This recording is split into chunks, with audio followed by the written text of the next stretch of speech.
Hola, ¿qué tal? Os habla Lunaticoin y bienvenidos a mi podcast. Primera semana de octubre y a diferencia de lo que he dicho muchas veces en las intros de los podcasts, hoy sí que vamos a hablar de precio, desde una óptica con mucha sustancia teórica.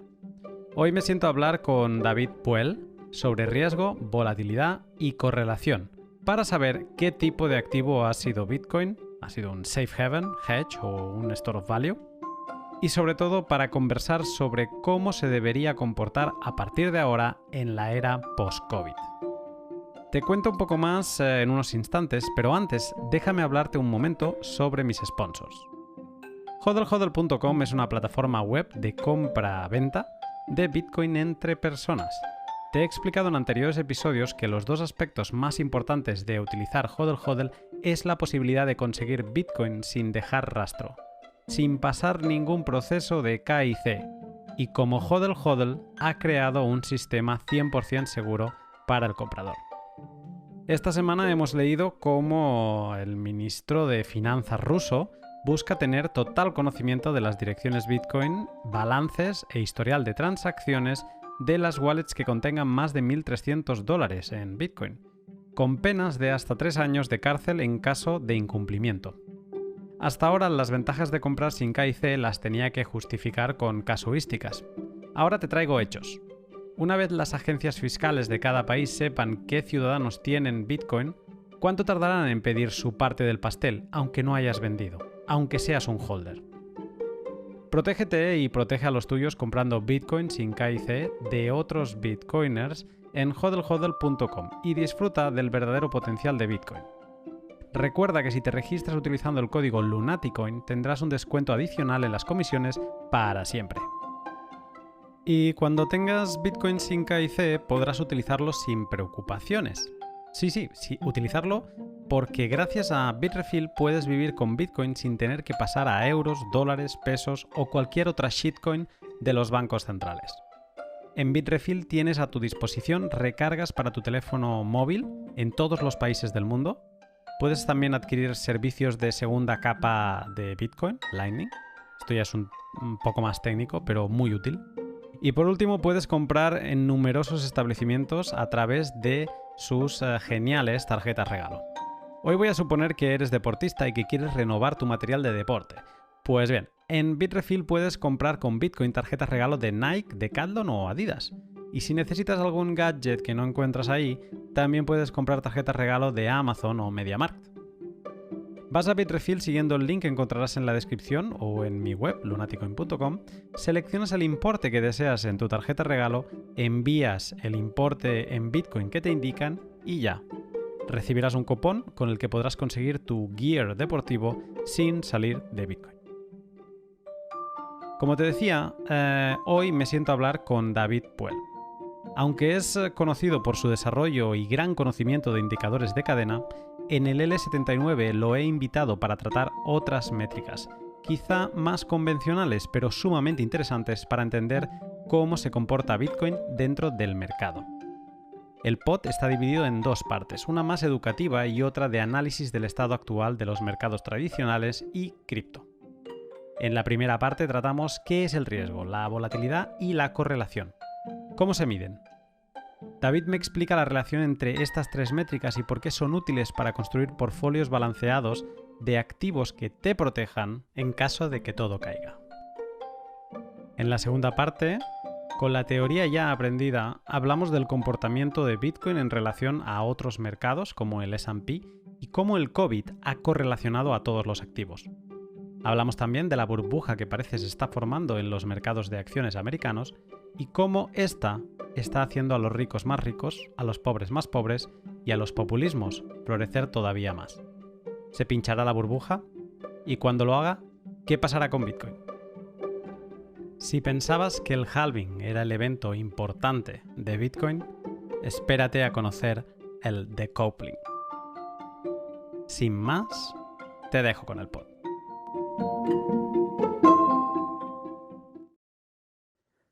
Buenas tardes, David.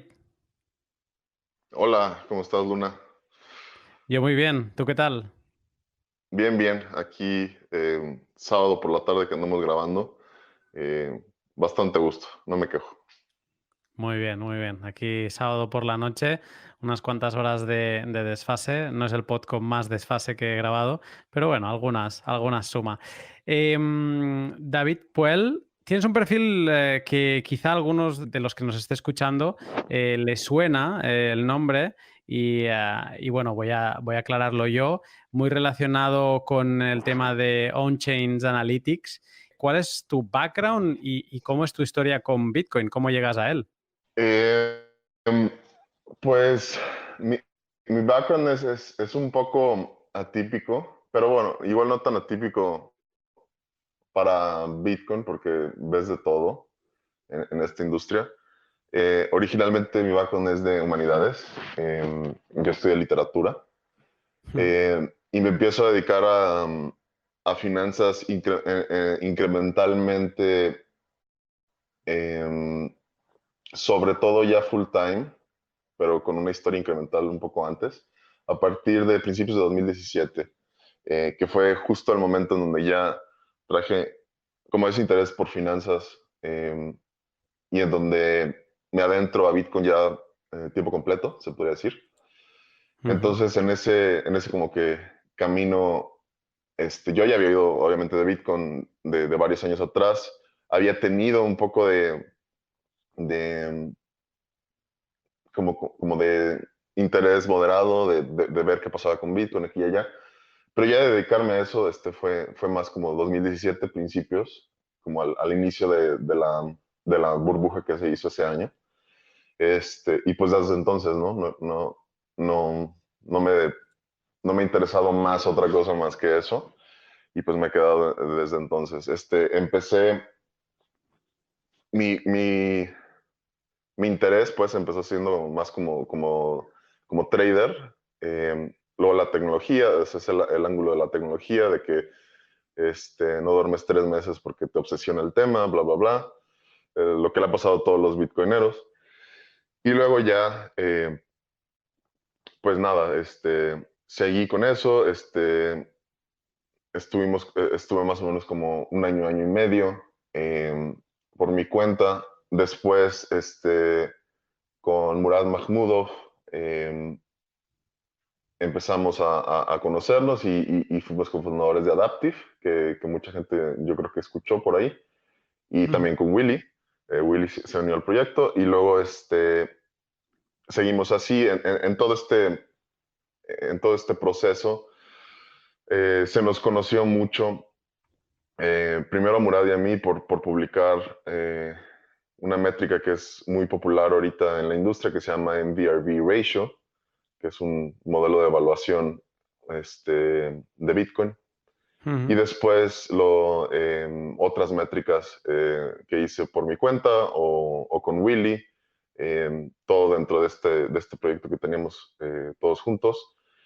Y pues nada, o sea, es lo que más se me conoce, ¿no? O sea, como la creación de modelos de evaluación de este campo que se llama On-Chain Analytics, que es básicamente extraer data science del blockchain y generar por lo menos un sentido de si Bitcoin en dado momento está subvalorado o sobrevalorado, ¿no? Ujú. Y pues ya, aquí seguimos, explorando eso mismo y pues em, participando en toda esta locura que es Bitcoin, en las buenas y en las malas. Mm. Sí, en la montaña rusa de Bitcoin. Como bien Exacto. dices, aunque uno de tus campos de expertise son los indicadores de cadena, hoy te he invitado al pod para tratar otras métricas, quizá más convencionales, pero sumamente interesantes para entender cómo se comporta Bitcoin dentro del mercado. Pero antes de entrar directamente al pod, un poco de prehistoria, ¿no? De cómo llegamos a hablar de grabar este pod, porque has publicado recientemente 2 hilos de tweets, que un poco fue la razón por la que empecé a escribir y empezamos a conversar. Y me gustaría destacarlos. Un hilo es como una guía de cómo vivir un bull run, ¿vale? Desde los 20K hasta los $250.000, ¿no? Es un hilo que te acabas riendo en algún momento con partes como cuando llega a 20.000, cómprale a tus queridos págales una cena con un buen trozo de carne, ¿no? Pero luego tienes otros como en los 75.000, vete a Seúl, vete de fiesta con artistas de K-pop, ¿no? Y aprende coreano, ¿no? O cosas así. Y es un hilo divertido, pero fue un poco el que inició el que empezáramos a hablar de cómo sería la presión de los bitcoiners si en cierto momento vemos que Bitcoin empieza a subir esas cotas de precio, ¿no? Y luego también otro hilo más interesante, porque no es tan en la parte divertida, sino que es más serio, con hechos y reflexiones, son las 21 leyes de David Puel. Entonces, como esto es un poco más profundo y con más sustancia, te pregunto, no sé si podrías explicar un poco de qué tratan estas 21 leyes o qué querías tratar de explicar. Lo de las 21 leyes, pues era como tratar de mezclar un poco la naturaleza, la más esencial de Bitcoin, ¿no? Pero también un poco como cosas que son muy aparentemente sencillas, que tienen que ver con vivir tu vida involucrado en esta industria, pero que luego no mucha gente habla, ¿no? Una muy sencilla es la ley 21, la de que el número de tus seguidores es proporcional al precio, y eso se extiende a Bitcoin de manera proporcional también. Por ejemplo, los obituarios de Bitcoin. Ya ves que artículos en todas las publicaciones del mundo empieza a decir, Bitcoin se va a morir, ¿no? Bitcoin ya se va a ir a cero, no sé qué, no sé cuánto. Esas están, de hecho hice esta correlación literal, lo calculé, porque hay una página que se llama bitcoinisdeath.org, algo así. Okay. Entonces los números de ahí, el número de menciones o de artículos que decían que Bitcoin se va a morir ese año, correlacionaban con el precio de cierre de año de Bitcoin. Y eso ha pasado básicamente los últimos 10 años.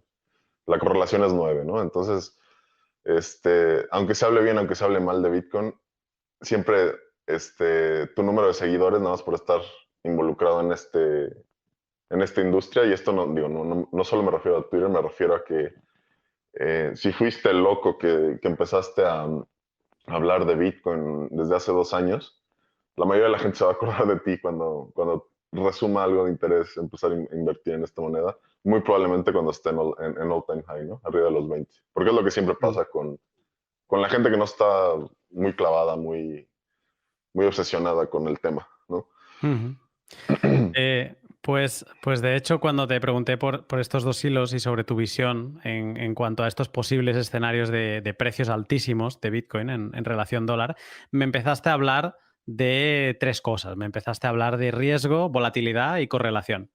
Aunque son conceptos conocidos y seguramente podría dar una definición más o menos clara sobre ellos, cuando te escuché a ti hablar me di cuenta que realmente no sé nada. ¿Vale? Y entonces fue en el momento en que te dije, mira, hablemos un día, hagamos un pod y me explicas bien esto para a ver si lo puedo yo entender. No sé si podrías dar una pequeña definición de riesgo, volatilidad y correlación y qué relación guardan entre ellos. De hecho, la relación que guardan entre ellos es alta, sobre todo dentro del marco tradicional de finanzas que se le llama Modern Portfolio Theory, o teoría moderna de portafolios de Horowitz, que es un ganador del premio Nobel. Que digo, tiene muchos escépticos, hasta yo, o sea, se ha probado por miles y miles de research papers que han salido a través de los años, en donde todo ese esquema tradicional de finanzas se prueba que no funciona o no funciona tan bien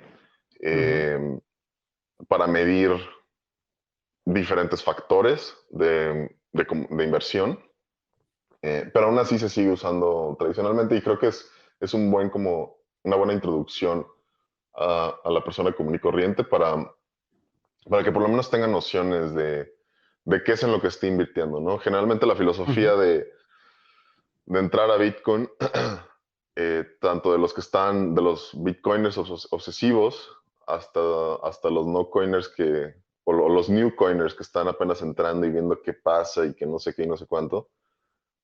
Generalmente como que no hay somos tan escépticos del sistema en general, a nivel político y financiero, que queremos, o sea, que mucha gente se va a all-in, por ejemplo, en Bitcoin, Ujú, sin tomar en cuenta los riesgos potenciales, que los hay, por supuesto. Este, o generalmente hasta se van con posiciones mucho más chicas que que deberían de tener, ¿no? ujú, Porque también se puede hacer el otro lado, o totalmente descalificarlo y no comprar ni siquiera, no sé, o sea, te lo usan cantidades más pequeñas de 100, 1000 euros, cosas así, ¿no? ujú, Eh, entonces, volvemos, ¿no? Riesgo, volatilidad y correlación. En un esquema de análisis de portafolio, normalmente se analiza lo que le llaman el performance en inglés, ujú, que es una palabra que describe qué tan bien te fue como inversionista, o como trader, o como actor en los mercados, ¿no? Y todo el ujú, mundo, en esencia, es un actor en el mercado. No solo la gente de Wall Street o todos los que están haciendo trading en Singapur o en Londres, lo que sea. Todos somos en esencia traders en nuestras vidas diarias, porque todos hacemos transacciones del día a día, ¿no? Todos ujú, tenemos nuestros propios ahorros y ahorramos en diferentes maneras, ¿no? Muchos deciden guardar, o sea, un ejemplo muy simple es, si tú decides tener tus ahorros en dólares o en euros, es muy diferente que gastar esos mismos ahorros en una casa, ¿no? Básicamente estás redistribuyendo o diversificando tu portafolio de un activo a otro, ¿no? ujú, Entonces, si haces la suma del valor actual de todos tus activos, y esto puede ser arte, Bitcoin, tu casa, tu carro, tus ahorros en dólar, euros, libras esterlinas, em, todo eso, la suma total de todo te da como tu riqueza, tu riqueza neta, ¿no? Lo que le llaman el net worth. Y es ujú. básicamente eso, en esencia eso es tu portafolio, ¿no? Analiza Modern Portfolio Theory y básicamente una gran sección del estudio financiero. Dentro de ese esquema entran estos tres, ¿no? Básicamente, la relación de riesgo es muy importante en términos de riesgo y recompensa, ¿no?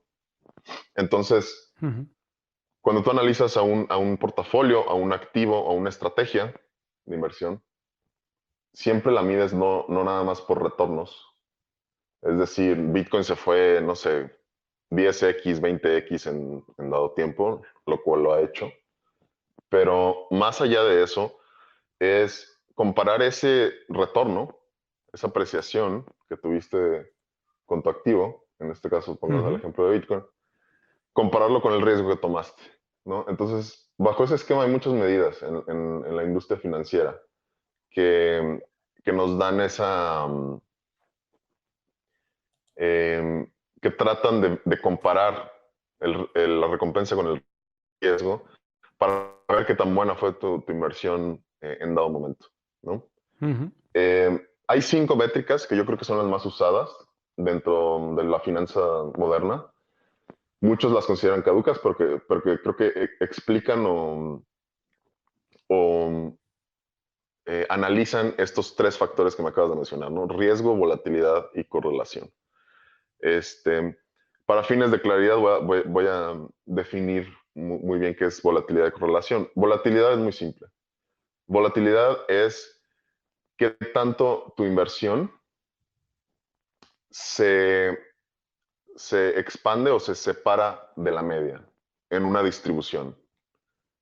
ujú, Mucha gente conoce, por ejemplo, la distribución de Campana, que es una distribución normal o distribución gaussiana, en donde ujú, tienes la media, es una como especie de montaña, imaginen una montaña, en donde la media es como la cima de la montaña, que es donde la mayor cantidad de samples Ujú. de De la, de ejemplo, ¿sí? la, de la distribución estuvo en el centro, ¿no? En el centro de la distribución. Y la volatilidad es qué tanto tu activo se desvía de esa media, ¿no? Entonces tienes volatilidad de cola izquierda y volatilidad de cola derecha. La de izquierda, que le llaman left tail volatility, es la negativa y la de derecha es la positiva. ¿Qué quiere decir negativo y positivo? Es muy fácil de relacionarlo al precio de Bitcoin. Generalmente volatilidad, Bitcoin es claramente muy volátil, ¿no?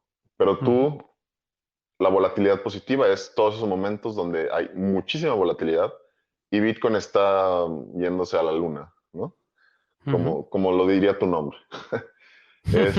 Volatilidad negativa es que pasa en los bear markets, ¿no? Después de subir como locos, eh, que toda esa misma volatilidad que tuviste para arriba ahora la tienes para abajo, ¿no?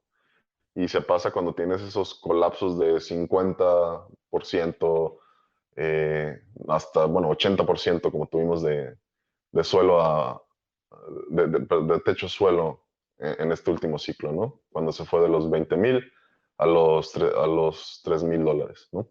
Ujú. Entonces, esa es volatilidad. La correlación es básicamente cuál es la relación de movimiento entre un activo y otro. O tu estrategia y un activo, o dos activos comparados, o tu portafolio con un activo que generalmente le llaman el benchmark, ¿no? Eh, entonces, ¿qué tanto se puede explicar el movimiento de tu estrategia por el movimiento de otro activo que Ujú. puede estar dentro de la estrategia o puede no estar? Esa es la correlación. Es Vale. una búsqueda estadística que trata de buscar esa relación. Entonces, esos son los dos conceptos más comunes en donde se busca el riesgo, por varias razones, ¿no? Hay 5 métricas que son las más usadas, Ujú. generalmente en finanzas para medir este balance, este equilibrio entre recompensa y riesgo. El primero sería alfa. Alfa es qué tanto tus retornos fueron superiores a los del mercado. Entonces es muy Vale. sencillo. Imagínate que Bitcoin hizo en un tiempo determinado, o sea, te pongo un ejemplo totalmente hipotético, Bitcoin en un año hizo 100% de retornos, ¿no? Ujú. Eh, y a la vez el S&P, el S&P 500, que es el índice más pesado en Estados Unidos, que es como benchmark de casi todo, sobre todo en Estados Unidos, pero también en el mundo, es un indicador muy importante de lo que pasa en los mercados americanos. Ujú. Ponle que el S&P hizo 10%, ¿no? Entonces comparas los retornos de Bitcoin con los retornos del S&P, entonces puedes decir Bitcoin tuvo una performance o un alfa de 90% por encima del S&P, ¿no? Ujú. Ese es tu alfa. Si tú, Vale. si tú tienes un fondo o si eres trader de Bitcoin y Bitcoin tuvo retornos de 100% y tú de 1000%, entonces tienes 900% de retornos por encima de Bitcoin, ¿no? Quiere decir que contra tu benchmark, que fue Bitcoin, eh, fuiste 900% veces más efectivo, ¿no? En tu estrategia. Ujú.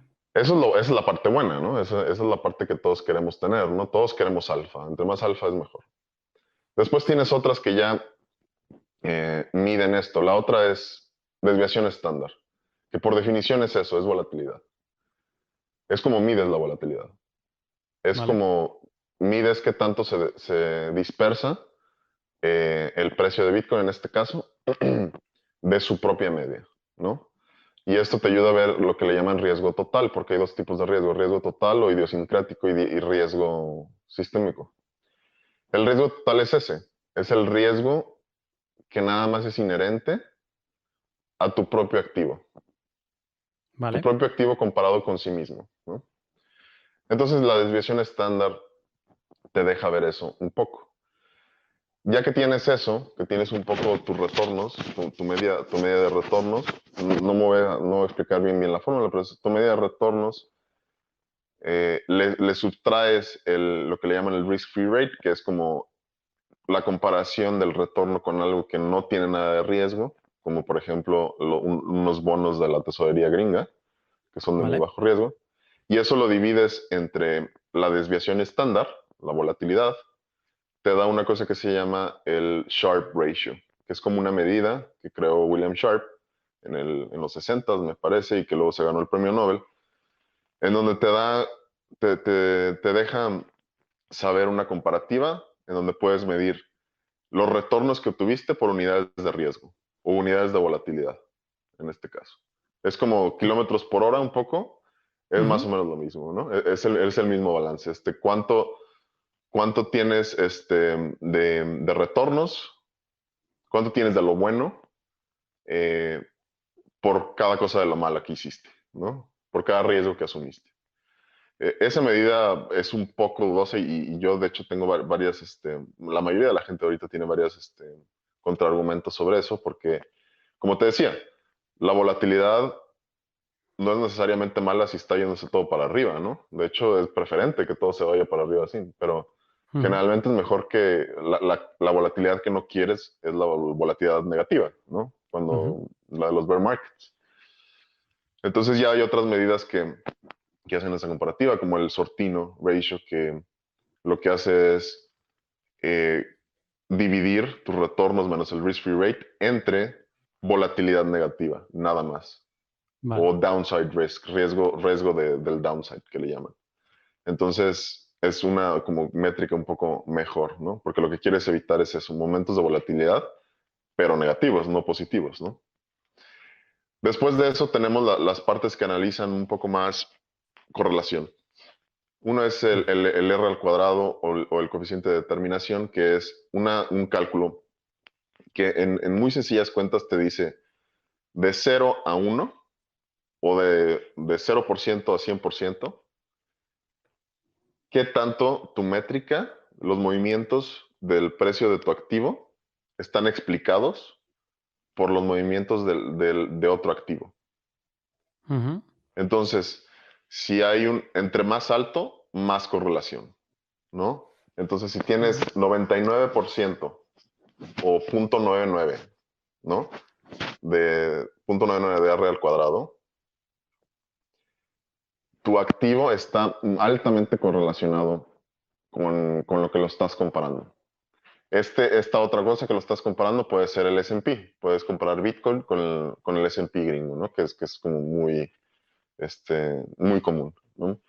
Eh, y de hecho todos los fondos de inversión, tanto de Bitcoin como de mercados tradicionales, así se miden, ¿no? O sea, se miden, no, pues yo tengo una correlación con el S&P de 0.5 nada más, ¿no? En lugar de 0.9 o 0.8. 0.7 es considerado bastante alto ya en mercados tradicionales, ¿no? ¿Y eso por qué es importante medirlo? Porque generalmente alguien que tiene una correlación alta, un R al cuadrado alto, es gente que muchos de sus retornos los puedes explicar por el mismo activo con el que te estás comparando. Y tú lo que quieres es pagarle a alguien o invertir en algún activo que tenga baja correlación, ¿no? Precisamente para que los retornos de ese activo no estén explicados por los retornos que tú podrías tener en un mercado tradicional, para tener diversificación, Ujú. básicamente, ¿no? Y en tercero, tienes el beta, o el coeficiente de beta, este, que básicamente lo que hace es medir la, primero la correlación, la covarianza entre dos activos, o tu estrategia y un activo, o todos estos puntos comparativos, y los mide en términos de volatilidad también. O sea, esta métrica de hecho incluye volatilidad y correlación, covarianza y correlación. Entonces, generalmente, cuando tú lo que quieres es un activo de beta bajo. Cuando tu activo tiene un beta de 1, quiere decir que hay correlación con el benchmark, el S&P puede ser, pero que no hay no hay volatilidad excedente sobre ese benchmark. En cambio, si tu activo tiene 1.5, ese 0.5 quiere decir que tu activo tiene 50% más de volatilidad que tu benchmark. Por lo tanto, es más riesgoso. En Vale. cambio, si tienes un beta negativo, quiere decir que la covariancia y la volatilidad en comparación es menor y es lo deseado, ¿no? Quieres tener beta bajo y lo que tienes que evitar aquí es eso. Alta correlación y alta volatilidad, pero nada más en el downside. Volatilidad negativa. La positiva es eso, es bueno, es positivo. Porque quiere decir que Vale. tu activo está subiendo con volatilidad, pero está subiendo, ¿no? Entonces hay muchas estrategias que dan tantos retornos que suben rapidísimo. Generalmente lo que sube rápido baja rápido, pero no necesariamente, ¿no? Entonces sí tienes que diferenciar entre la volatilidad que es positiva y la volatilidad que es negativa. Y tienes que generalmente analizar la negativa o penalizar por la volatilidad negativa para denominar o clasificar eso como riesgo. Vale. Entonces, a grandes rasgos, hay cálculos un poco más complejos de explicar, pero a grandes rasgos esas son las como medidas que tienes que analizar en un portafolio. Este, Tenías una pregunta, me imagino, es cómo se relaciona esto con Bitcoin, ¿no? Eso es un Exacto. poco, sí, o sea, vamos todo esto, ¿no? Bitcoin tiene la narrativa de ser una como store of value, ¿no? Que es como reserva de valor, ¿no? Por definición, en lo general, la gente y el argumento que vienen los bitcoiners es eso. Tú quieres una reserva de valor para que cuando venga la crisis, porque o sea, el riesgo es sistémico, el riesgo es alto, ¿no? Tú estés preparado y que tu net worth, es decir, tu portafolio, ¿no? No tenga un bajón tan alto como el resto del mercado o el resto de la gente, ¿no? Y esto es importante porque no quieres, o sea, pues básicamente eso, quieres tú poder resistir la crisis mejor que la mayoría de la gente. Entonces, bajo este esquema, es importante analizar volatilidad y correlación para un concepto que se llama long volatility y short volatility, o irte largo volatilidad, corto volatilidad, ¿no? En términos financieros. Eh, para el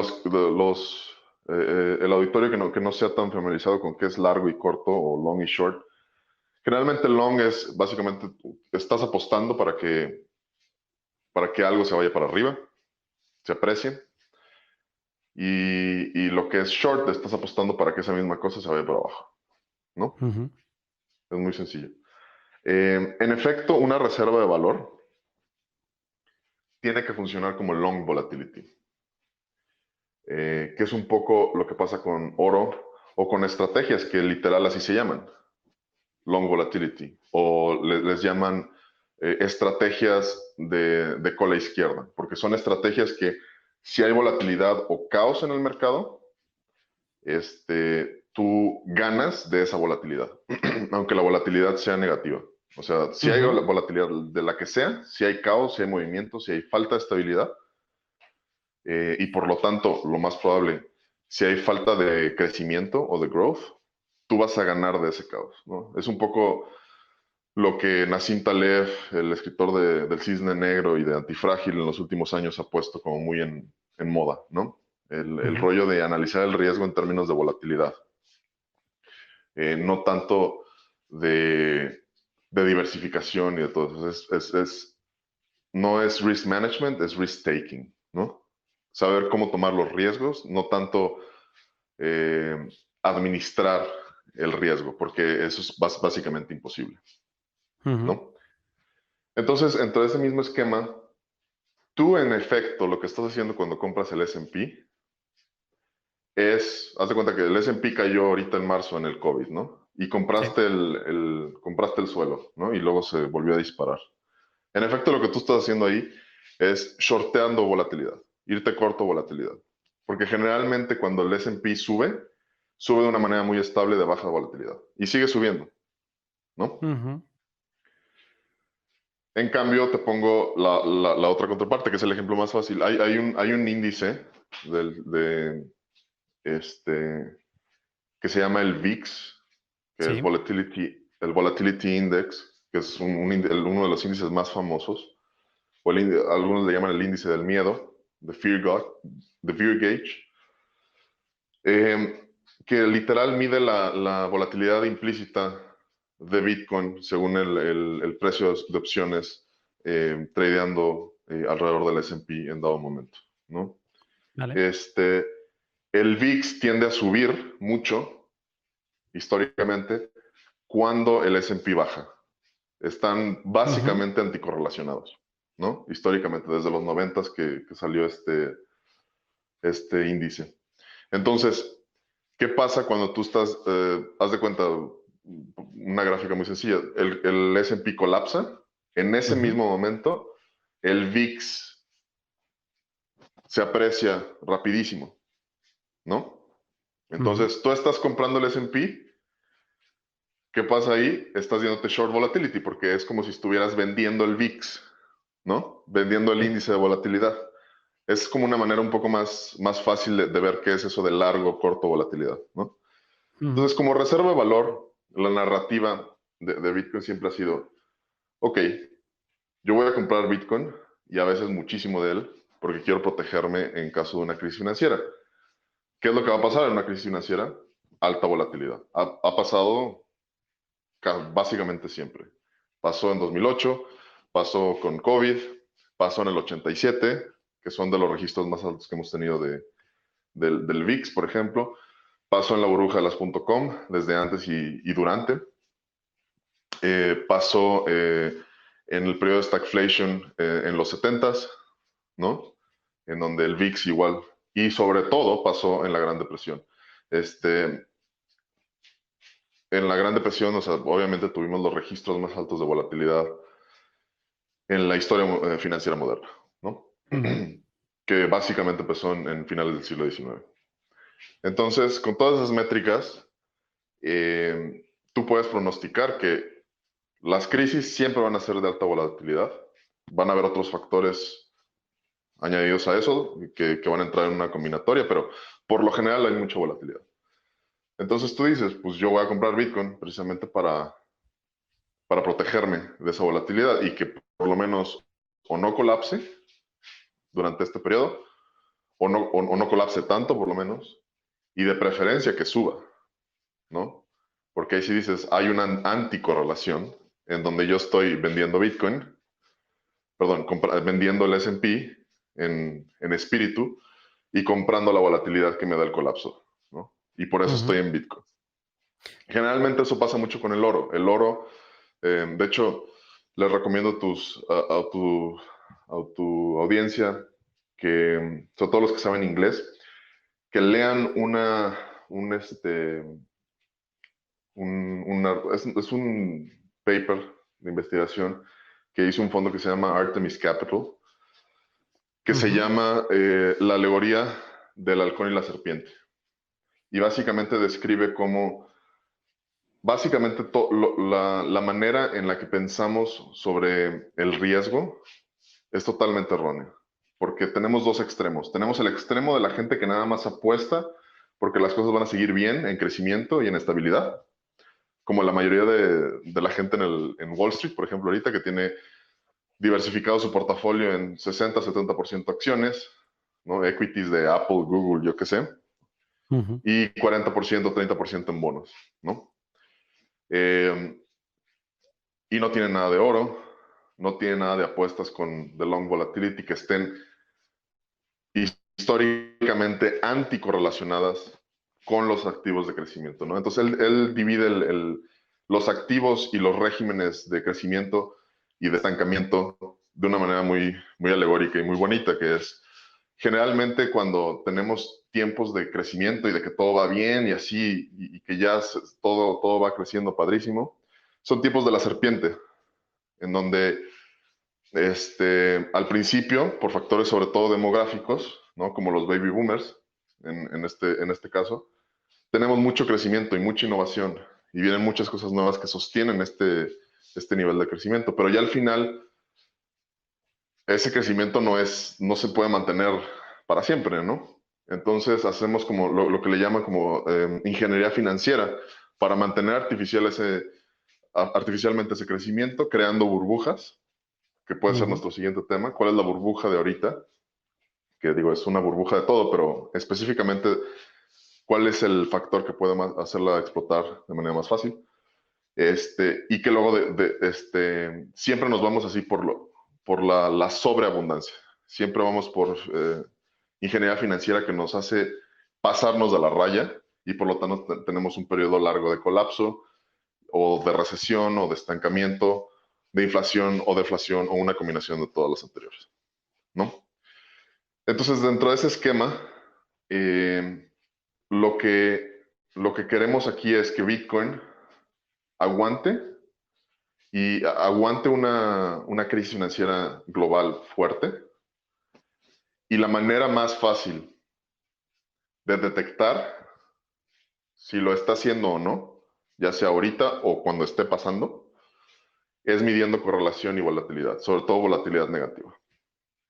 Tu Vale. apuesta como Bitcoiner que dice, o sea, es un poco la misma apuesta del oro, ¿no? Regresando.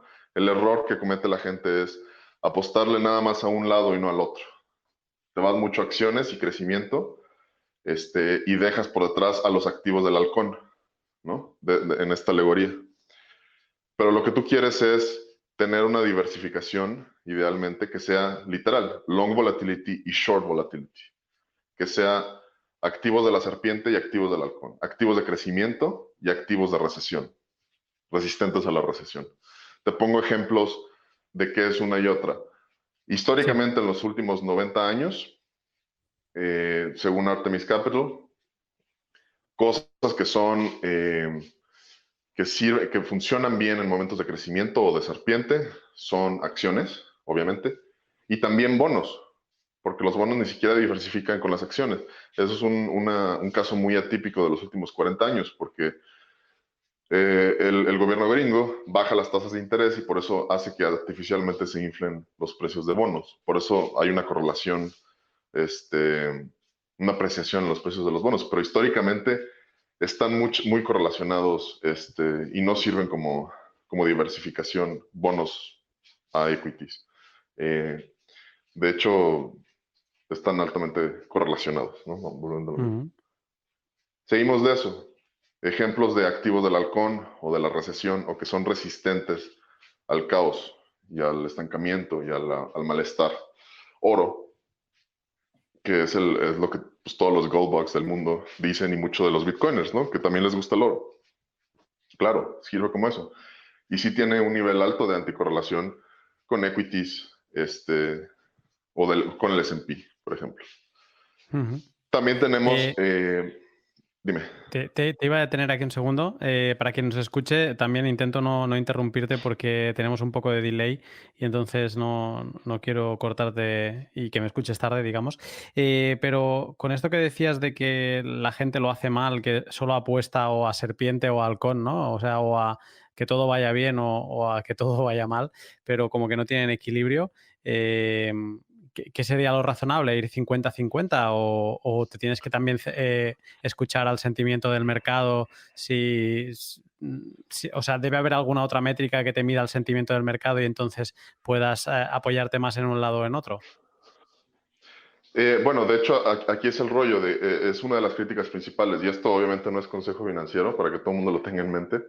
Eh, Aquí la parte importante es que en dado momento es muy difícil, de hecho ni los expertos lo pueden hacer, es muy difícil saber cuándo este, tu, tu, cuándo va a haber un régimen secular de crecimiento o uno de depresión. Es extremadamente difícil, porque aunque creas aunque tu análisis del mercado sea el correcto y digas, no, pues estamos en una burbuja y todo va a colapsar, te puedes equivocar por 10 años. Y en esos 10 años, ¿qué pasa? ¿No? Le apuestas a algo que durante esos 10 años colapsó y ya empezó a crecer cuando pasó la crisis. Pues primero te perdiste muchas ganancias de crecimiento. Y en segunda, probablemente tu apuesta se depreció y ya cuando llegó la crisis empezó a subir, pero apenas y volviste al nivel de hace 10 años. Una cosa así, ¿no? O sea, es muy difícil hacer ese como timing direccional del mercado. Entonces, es la idea de la diversificación, ¿no? O sea, Horowitz decía, solo hay dos cosas gratis en el mercado, diversificación y reversión en la media. Y yo creo que eso todavía aplica, ¿no? Entonces, de hecho es la razón de la diversificación, ¿no? Pero si estás bien diversificado, si no, estás expuesto al riesgo a manera, al más del 100%, ¿eh? A veces, si estás con palanca o si tienes una... esto lo pone mucho en el artículo de Artemis, ¿no? Si, por ejemplo, o sea, toda tu riqueza, tienes un trabajo y tu trabajo es marketing, ¿no? Marketing tiene mucho que ver con el ciclo de mercado y con que sea de crecimiento, ¿no? Aparte de eso, tienes todo tu network es acciones y aparte tienes bonos que están altamente, que hacen que les va bien en periodos de alto crecimiento. Aparte de eso, tienes una casa y una hipoteca sobre la casa, en donde pones un down payment de 20%.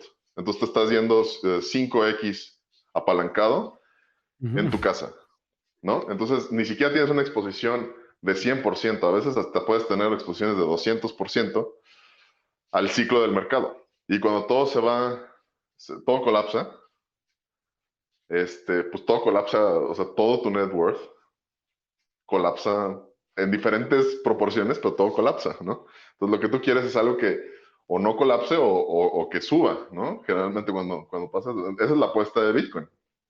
Y lo que ha sido siempre la apuesta de oro, históricamente, ya por siglos. Entonces aquí lo que tú quieres es eso, ¿no? Si tu exposición a Bitcoin, que tiene muchos factores que ver, por ejemplo, si eres joven, tienes que tomar muchos riesgos. Es lo que es tu deber, porque esos riesgos te van a dar más ganancias incrementales para cuando seas viejo ya puedas darte el lujo de no tomar tantos riesgos, ¿no? Entonces, dependiendo de tu edad, de tu situación familiar, de muchos factores, por eso digo, esto no es consejo financiero porque son muchas cosas que entran a la ecuación. Tienes que ver que tu alocación en Bitcoin sea proporcional al riesgo que puedes soportar, ¿no? En comparación a los retornos, ¿no? Entonces, así es como debes de ver un poco el panorama. Una hardware wallet es un dispositivo físico minimalista con lo justo y necesario para almacenar con seguridad las claves de tus Bitcoin. Una buena hardware wallet, al ser un dispositivo independiente de tu ordenador, protege a tus Bitcoin frente a ataques físicos o remotos, para que ni un hacker ni un ladrón puedan extraer las claves de tu dispositivo. La BitBox 2 es una hardware wallet hecha en Suiza que te permite almacenar tus Bitcoin de forma segura gracias a su arquitectura dual que incorpora un chip de seguridad. Este esquema es de momento el único que ha demostrado resistir tanto a ataques online como físicos, y lo mejor de la BitBox 2 es que este estándar de seguridad viene empaquetado en un dispositivo fácil de utilizar para todos los públicos y con todas las características que un usuario avanzado querría también utilizar. Si empiezas a acumular más de 500 euros de Bitcoin en tu software wallet, debes empezar a subir de nivel tu seguridad con una hardware wallet. Como he hecho con mis familiares y amigos, te recomiendo que le eches un vistazo a la BitBox 2 y aproveches el descuento exclusivo que le hacen a mis oyentes hasta final de 2020, utilizando el código Lunaticoin. Si quieres saber más de la BitBox 2, no dejes de echarle un vistazo al análisis en profundidad que hice sobre ella en Estudio Bitcoin. has empezado a mencionar que activos que están en la parte del halcón, has mencionado al oro, y yo supongo que todos los que nos están escuchando están diciendo, vale, y sabemos que lo que queremos o lo que creemos que es Bitcoin es que sea un activo como el VIX, ¿no? O sea, que sea long volatility, ¿no? Si ahora a lo mejor Exacto. espero no estar mezclando conceptos. Entonces, la pregunta aquí sería, ¿cómo se ha comportado Bitcoin? Históricamente hace gracia decirlo así, pero claro, solo tiene 11 años, pero históricamente ¿tenemos ya algo a lo que agarrarnos para entender qué tipo de activo es Bitcoin? Sí, digo, hay varias métricas. Puedes hacer una comparativa de Bitcoin con el S&P, ¿no? Históricamente la correlación afortunadamente no es tan alta, pero sí hay, sobre todo en movimientos más intradaily, o sea, o Ujú. más de corto plazo. No necesariamente intradía, pero corto plazo. La correlación de Bitcoin, de hecho ayer hice una simulación de 2015, me parece, entre Bitcoin y el S&P, y Bitcoin tenía un R al cuadrado de 0.2, me parece. Sí, si no me O sea, equivoco. Igual, no me poco lo... correlacionado. Exactamente, o sea, entre más cerca del cero esté, mejor. Pero es 0.2, o sea, no hay anticorrelación en estos 5 años, este periodo de 5 años. Eso es hasta el día de hoy, ¿no? Eso puede cambiar mañana o Ujú. pasado. Entonces, está bien que no haya una correlación alta, ya por eso, pero también hay unos tweets que ahorita eh, ha publicado Plan B o Plan B, Sí. el analista famoso que creó el modelo de Stock to Flow Ratio, Sí. en donde sí encuentra una alta correlación y hasta cierta cointegración, me parece, con el S&P. Y cada que pone esos tweets a mí me preocupa un poco porque se supone que es lo contrario, ¿no? O sea, tú quieres que no haya correlación con el S&P. Pero así es natural porque durante los últimos 10 años, después de la crisis de 2008, pues tanto Bitcoin como el S&P han subido mucho, ¿no? O sea, eso es, entonces es razonable pensar que va a haber una covarianza entre las dos. Ahora, el momento crisis es eso. ¿Qué pasa en las crisis? ¿Qué pasa en momentos de alta volatilidad? Es decir, alta volatilidad negativa Ujú. en la curva de campana. ¿Cómo reacciona Bitcoin? Yo creo que la gran muestra que tuvimos es COVID, ¿no? Y ahí la correlación, pero básicamente de todo, Bitcoin, oro, el S&P, todo, la correlación era altísima, ¿no? Tú no quieres ver que la correlación aumente en momentos de alta volatilidad. Eso es como lo peor que puede pasar, ¿no? Entonces, pero digo, fue un momento un momento de cisne negro, un poco pesado. Y desde entonces sí hemos visto altos niveles de correlación en todo, en todo. O sea, en S&P, oro y Bitcoin han ido bastante de la mano, ¿no? Ujú. Durante ese periodo. Eh, esta correlación no creo que sea sustentable. Yo creo que la mejor explicación de por qué está ocurriendo es por la expansión monetaria de la Fed de Estados Unidos en los últimos meses, ¿no? La En donde impresión de dinero tienes, que se dice, ¿no? exactamente, cuando imprimes dinero e insertas tanta liquidez al mercado, eh, y todo el mundo, pues lo primero que hace todo el mundo es tenerle miedo a la inflación. Entonces no van a querer quedarse en cash, ¿no? Van a huir del cash porque van a decir los precios van a aumentar y todo mi poder adquisitivo se va a ir, va a ser un desastre. Ujú. Entonces lo que yo quiero es empezar a invertir en activos,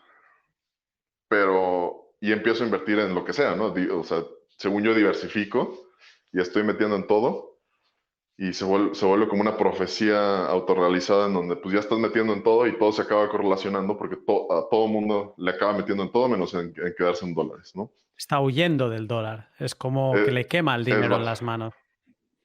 básicamente, exactamente. O sea, es como la, la alegoría esta de la papa caliente, ¿no? De que tú no quieres tenerla en la mano, siempre la quieres pasar al, al, al idiota que te la reciba, ¿no? Entonces un poco eso.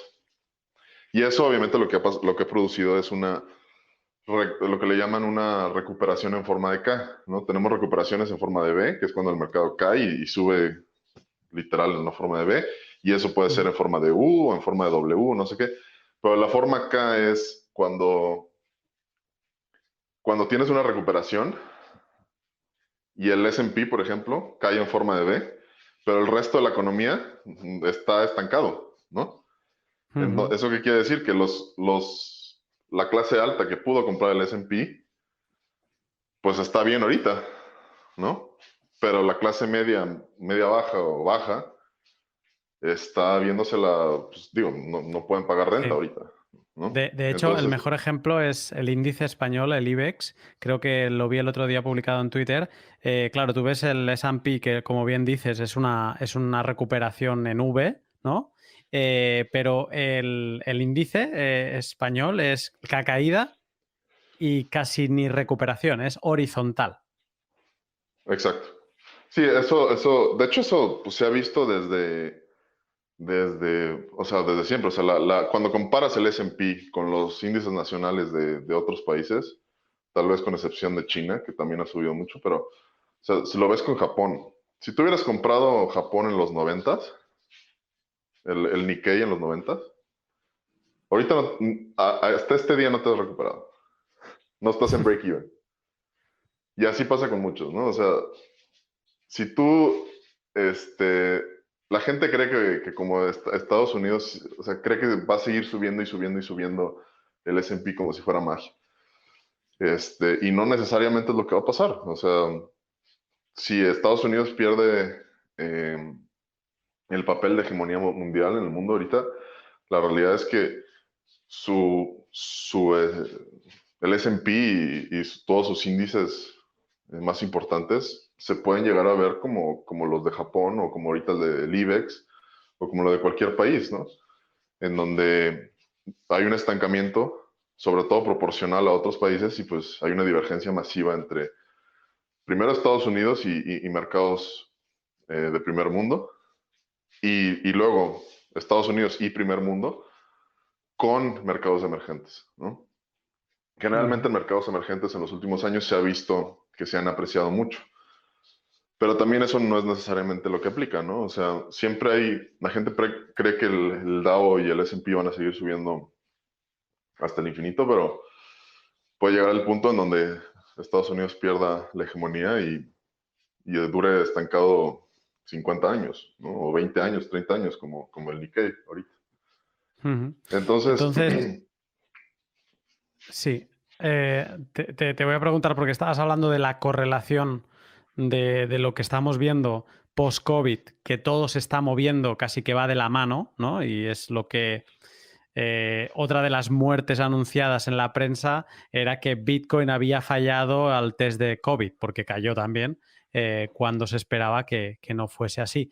Em, Todo esto que ahora va de la mano, estos activos fuertes, no hablo de IBEX y cosas así que ya están medio muertas, oro, Bitcoin, S&P, ¿tú cómo ves en qué momento esto se puede romper y en qué momento, bueno, y si rompe, qué crees que pasará con Bitcoin? ahí es donde viene la gran discusión. Y de hecho, estaba hablando mucho con Willy en una conversación privada que estamos teniendo, Willy, también Mr. Anderson, que es un trader muy popular en Twitter, me estaba recordando de eso, Ujú. que era, para mí la narrativa más importante no es The Happening. Para mí y esto es cita de Mr. Anderson, de un tweet que puso hace unas semanas o meses. No es The Happening, es The Decoupling. Ujú. Decoupling significando la descorrelación. Precisamente por lo mismo. Porque asumiendo que el S&P está en la burbuja más, más poderosa que ha tenido en probablemente su historia, o la historia del mundo, eh, si ese es el caso, pues tú lo que quieres es que Bitcoin no esté correlacionado a eso, que su movimiento no se explique por el movimiento de la burbuja más grande de la historia, ¿no? Tú quieres que el movimiento de Bitcoin tenga su propio camino, ¿no? Entonces, para mí, ahorita, y esa correlación puede cambiar, y en los próximos días, meses, o en el próximo año, o yo qué sé, ¿no? Eso ya es, está sujeto a muchos factores que yo no puedo predecir, pero como buena medida de evaluación de riesgo, lo que tú quieres ver es eso. Signo de que Bitcoin es sano, o sea, los movimientos de su precio son sanos, tienen que ver con que no está correlacionado con nada, de preferencia ni siquiera con oro. Si está correlacionado con algo, de preferencia que sea con oro, pero de preferencia que no sea con nada, que había sido como que el mayor, una de las mayores propuestas de valor de Bitcoin, no como tecnología y eso, sino como activo en tu portafolio. Era eso, que no tenía correlación con nada. Y hasta ahorita, yéndote muy para atrás, ese es el caso, ¿no? No hay una correlación muy clara de Bitcoin con nada. Te digo, son 0.2 los R al cuadrado, etcétera, etcétera, etcétera, ¿no? Ujú. Desde COVID, obviamente aumentó, y eso puede ser por la crisis, pero digo, eso también te dice, pues, ya en el momento de crisis sí aumentó la correlación, ¿no? O sea, lo que tú hubieras esperado es que por lo menos se mantuviera. Pero también es temporal, digo, no va ni siquiera un año de esto. Entonces, la discusión que tenía con Willy Mistrándonos es eso. Uno de los signos positivos para Bitcoin es eso, que no tenga correlación, sobre todo con el S&P. Igual con oro está bien, pero sobre todo con el S&P que no la tenga. Eso es muy importante. Porque eso quiere decir que la gente que está invirtiendo en Bitcoin lo está usando precisamente eh, por razones diferentes, digamos, como Ujú. inversión activa que el S&P. Y eso es importante porque quiere decir que tienes diferente tipo de compradores en un activo que en el otro, ¿no? Y eso es un poco lo que quieres, ¿no? Si estás en una burbuja exponencial, quieres que tu propia burbuja sea diferente a la otra, por lo menos, ¿no? Porque hablando de que Bitcoin también ha hecho sus varias burbujas, ¿no? Ujú. Este, Ahora, ahora has mencionado una palabra interesante que es que quieres que Bitcoin sea una inversión activa y que por lo tanto ahí tenemos la contra, que es la inversión pasiva, que es lo que entiendo que tú crees que está pasando en el S&P. sí, de hecho, nos lleva al punto de cuáles son como que las formas de entender esta burbuja, porque la gente habla de la burbuja o de la no sé qué o la no sé cuánto, o está perdiendo su chamba y sabe que las cosas están mal o están de manera preocupante. Digo, ya a nivel económico y también a nivel médico, ¿no? Porque pues por COVID. O sea, es claro Ujú. que la gente ahorita está viendo caos, incertidumbre, volatilidad en su vida. Eso es obvio, nadie lo puede negar, ¿no? Entonces, por eso ahorita cuando a la gente le dices, no, el S&P ya está en New All Time High, y la gente dice, ¿de qué me estás hablando? Si yo estoy aquí, apenas puedo pagar la renta y perdí la chamba y todo eso, ¿no? Entonces la gente sabe que hay eso. Y los inversionistas también lo saben. Por eso ahorita vemos registros de shorts. El nivel de shorts de equities en China está en all time high. El nivel de shorts que hay ahorita contra el S&P está en niveles de 2008, que no habíamos visto desde 2008, en la crisis financiera. Y el nivel de shorts contra el dólar también está en niveles históricamente altos, al mismo tiempo.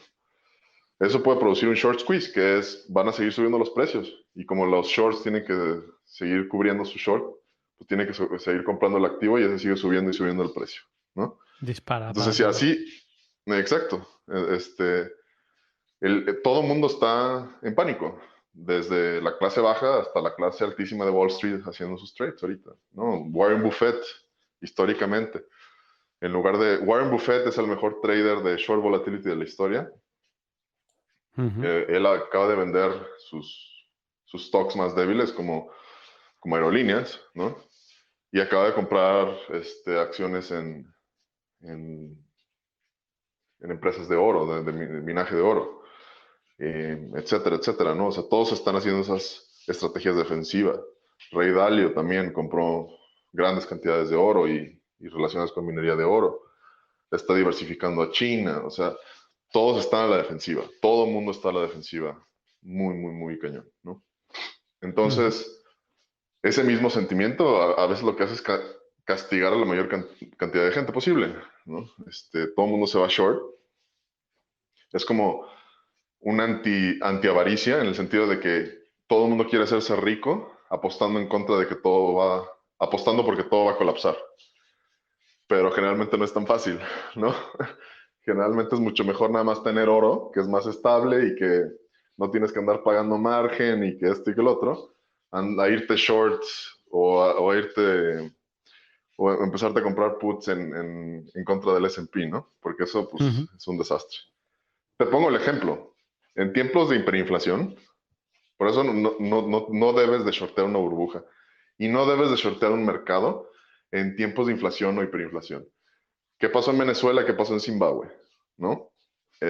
Si tú shorteabas en dólares la bolsa zimbabuense o la venezolana, te quedabas, o sea, te ibas en bancarrota, te liquidaban por el short, porque se aprecian tanto los precios de manera tan rápida que no puedes cubrir el short, es lo más estúpido que puedes hacer, Se trocea la shortear una burbuja. inflación.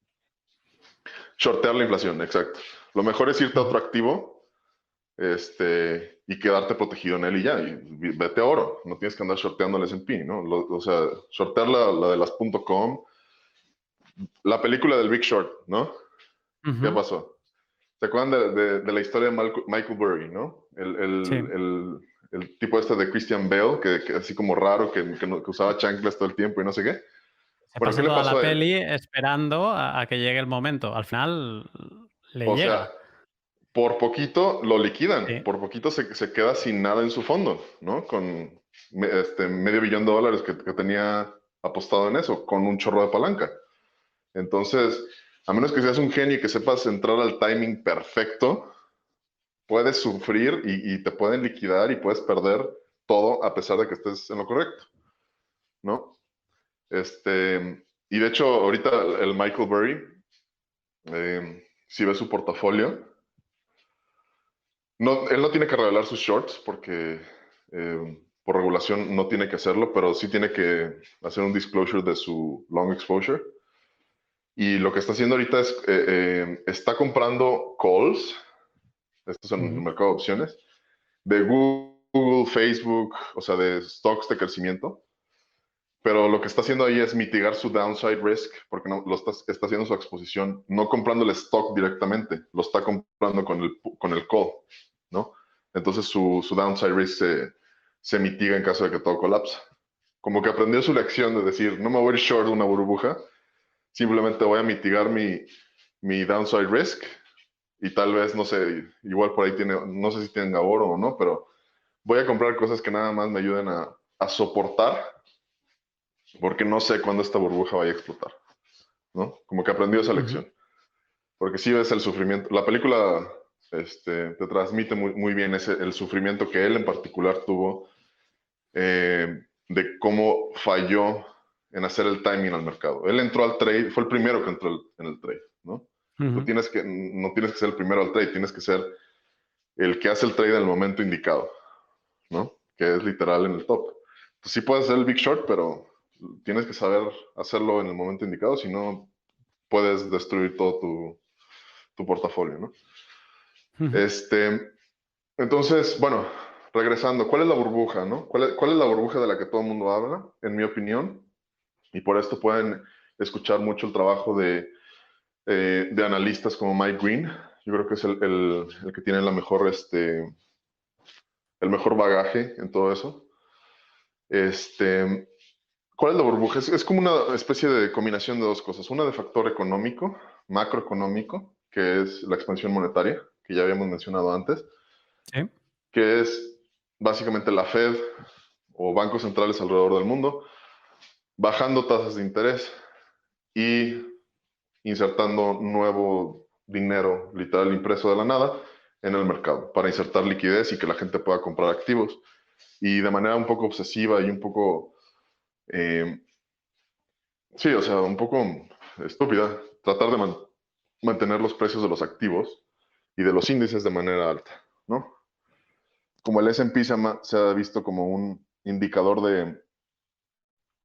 de de estabilidad económica tan importante, lo que más tiene miedo ahorita Powell o Trump es de que colapse, ¿no?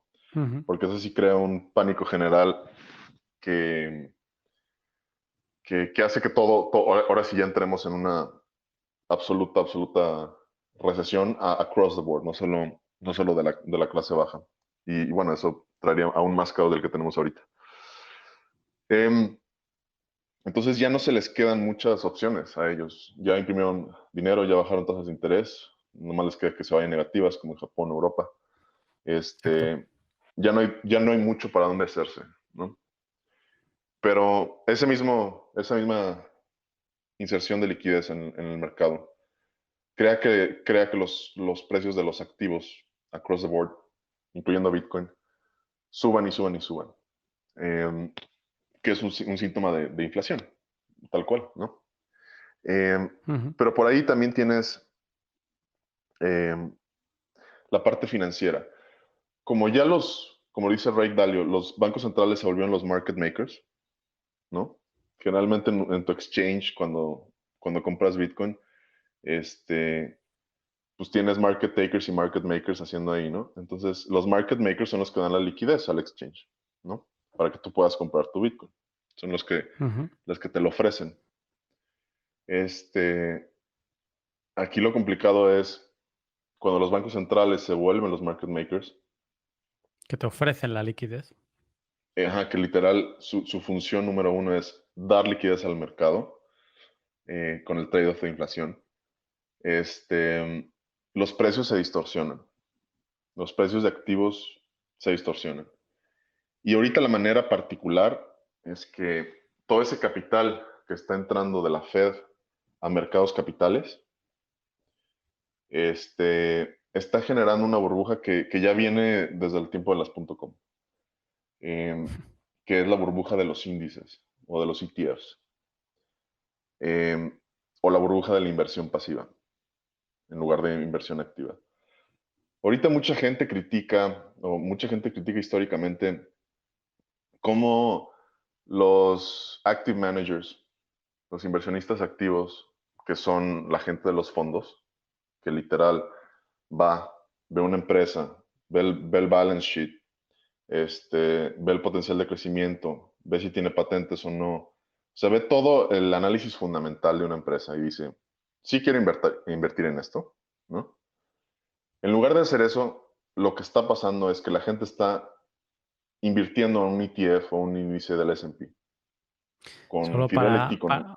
para claridad, cuando inviertes en un ETF de un índice, es como que si pones 100 euros, estás repartiendo proporcionalmente esos 100 euros en las empresas que están en ese índice con el peso de capitalización que tienen esas empresas, ¿no? O sea, básicamente es una inversión sin pensar, ¿no? Es Exacto, eh, apoyo a lo que ya hay, básicamente, exactamente. sin Entonces, mirar nada.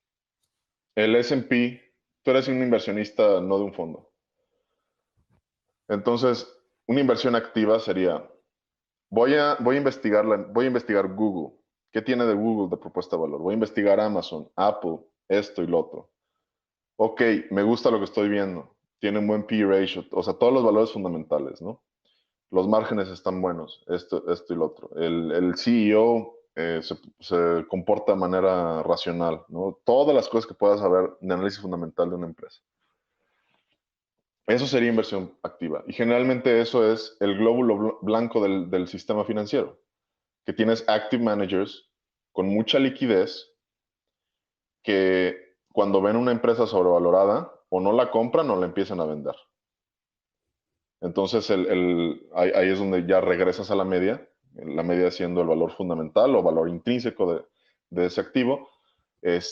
Y generalmente también ese active manager se vuelve, su función en el mercado no es tanto dar valor a las cosas, porque o sea, el valor es subjetivo, ¿no? Los precios son subjetivos. Lo que hacen es dar liquidez para crear los fondos del mercado. Entonces, tú como active manager ya hiciste tus estudios sobre empresa X o Apple o lo que sea, tienes tu cash, tienes tus dólares ahí guardaditos y el mercado de pronto colapsa. Y tú ya hiciste tu estudio, ¿no? Tu evaluación fundamental de esa empresa y dices, no, ¿sabes qué? Esta empresa me gusta. Y aunque el mercado esté colapsando ahorita, esta empresa, por lo que yo he investigado, va a resistir este colapso. Entonces, ¿qué voy a hacer? Voy a comprar a todos los que se están apanicando ahorita. Les voy a comprar y voy a dar liquidez al mercado para crear el suelo del mercado. Esa es la labor del Active Manager. Es el discierne como glóbulo blanco qué es lo que vale y lo que no, y cómo lo demuestra o cómo pone la inyección o la vacuna a todo eso, dando su liquidez en los momentos correctos, ¿no? Entonces son muy importantes los Active Managers.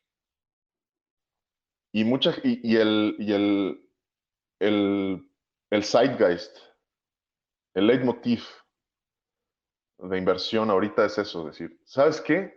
Es que no hay ningún Active Manager que supera al S&P, entonces mejor voy a meter mi dinero al S&P nada más.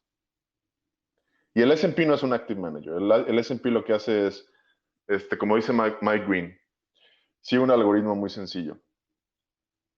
Si me das dinero, si me das cash, yo compro. ¿Qué compro? Lo que tengo en mi índice. ¿En qué está basado mi índice? No es en valor fundamental de las empresas. Es en seleccionar qué es lo que tiene más capitalización. O sea, las empresas de mayor capitalización bursátil o de mercado en Estados Unidos. Facebook, Google, Microsoft, Amazon, Apple, entre otras. La mayoría son de tecnología. Por eso estamos viendo estos incrementos irreales, ¿no? En específico en ese sector. Ya ExxonMobil, GM, todos esos están quedándose, General Electric, están quedándose atrás y atrás y atrás y están perdiendo esa capitalización. Pero en efecto estos fondos ya no están funcionando como ejes de capitalización. Lo que tú estás viendo es que están siendo atribuibles a la liquidez que tienen. Entonces, estás invirtiendo en vehículos, no que necesariamente tengan mucho valor, pero que sí tienen mucha liquidez. Y por lo tanto, mucho impulso y momento.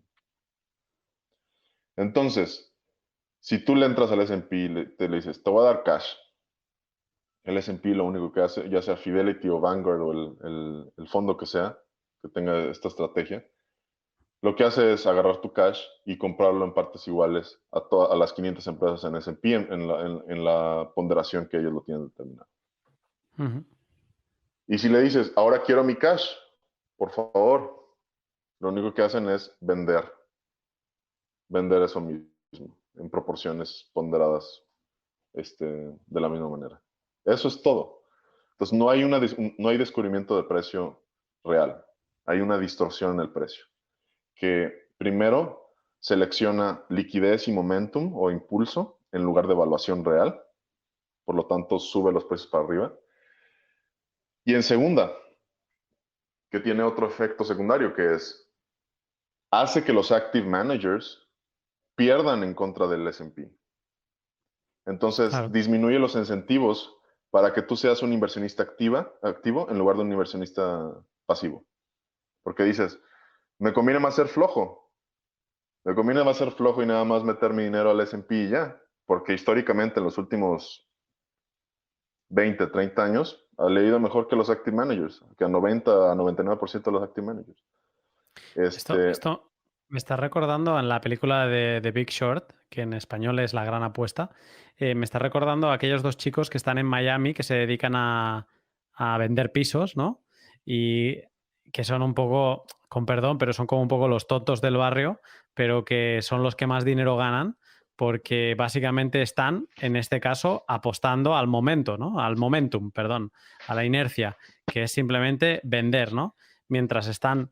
o sea, todo esto para decir que el capital se ha vuelto tonto, que el capital ya no piensa con esto que me estás diciendo tú, que simplemente está yendo a la inercia, está yendo a donde está el momento, pero que el que sí que mira el valor, ese se está quedando atrás, o sea, y se está sumando a esta estrategia tonta, porque al final Exactamente, sí que porque los incentivos están ahí.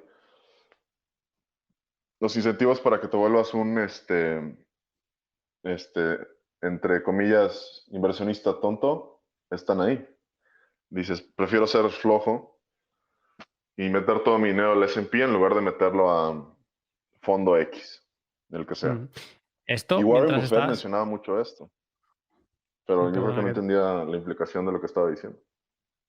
Es que esto que me has explicado ahora de que si tú le das a Fidelity o a quien sea el dinero y ellos van a comprar S&P con una ponderación que ellos decidan, en el momento en que en que todo, si esta burbuja revienta en algún momento, la gente va a llamar a Fidelity y va a decir, no, véndemelo. Y de la misma manera, todo se va a vender en masa y la caída puede ser bestial. Porque Es es que, igual que ha sido una subida tonta, va a ser una bajada tonta. sí, y ahí no solo tiene que ver con el tipo de gente que compró o la forma en la que compró, ¿no?